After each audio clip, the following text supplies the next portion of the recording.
శాలిని రాజ్యాన్ని కీర్తిసేనుడు పాలించేవాడు. ఆయనకు కవిత్వం అంటే చాలా ఇష్టం.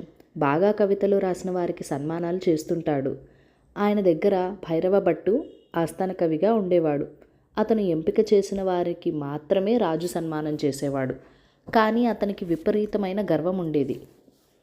రోజు తన కవిత్వాన్ని మాత్రమే మెచ్చుకోవాలనే దుర్బుద్ధి కూడా ఉండేది.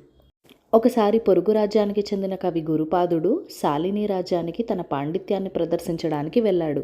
అనుకున్నట్లుగానే తన కవితలు సభలో వినిపించాడు.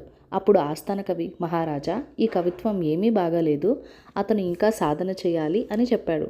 దాంతో రాజు ఈ విద్య మీద సాధన చేసి అప్పుడు మళ్ళీ రండి అని చెప్పాడు.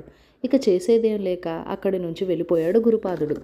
అక్కడే ఉండి పద్యం విన్న సమర్థుడు అనే కవి మంత్రి దగ్గరికి వెళ్ళి, అతను చెప్పిన పద్యం చాలా బాగుంది, కానీ మన ఆస్థాన కవి అతనికి సన్మానం దక్కకూడదని అలా మాట్లాడాడని చెప్పాడు. ఈ విషయాన్ని మంత్రి మహారాజుకు చేరవేశాడు. వెంటనే మహారాజు గురుపాదుడిని పిలిపించాడు. మళ్ళీ సభలో అతన్ని చూసిన భైరవభట్టు, మహారాజా, వద్దని చెప్పినా ఇతను మళ్ళీ మళ్ళీ వస్తున్నాడు, ముందు ఇక్కడ నుంచి పంపించండి అన్నాడు.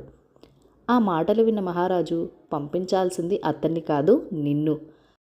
పాండిత్యం తెలిసిన వాళ్ళు నా కొలువులో ఉంటే కవులకు న్యాయం జరుగుతుందని నిన్ను ఆస్థాన కవిగా నియమించాను, కానీ నువ్వు మాత్రం అన్యాయం చేయాలని చూశావు అని గద్దించాడు. మన్నించండి అని వేడుకున్నాడు భైరవభట్టు. పశ్చాత్తాపానికి మించింది లేదు, అందుకే నిన్ను క్షమించి వదిలేస్తున్నాను అన్నాడు రాజు. ఆ తర్వాత అందరూ కలిసి గురుపాదుడిని సన్మానించారు. కథ సమాప్తం. మీకు మన ఛానల్లో కథలు నచ్చినట్లయితే కనుక మన ఛానల్ని లైక్ చేయండి, షేర్ చేయండి, మన ఛానల్కి సబ్స్క్రైబ్ చేసుకోండి. Bye bye.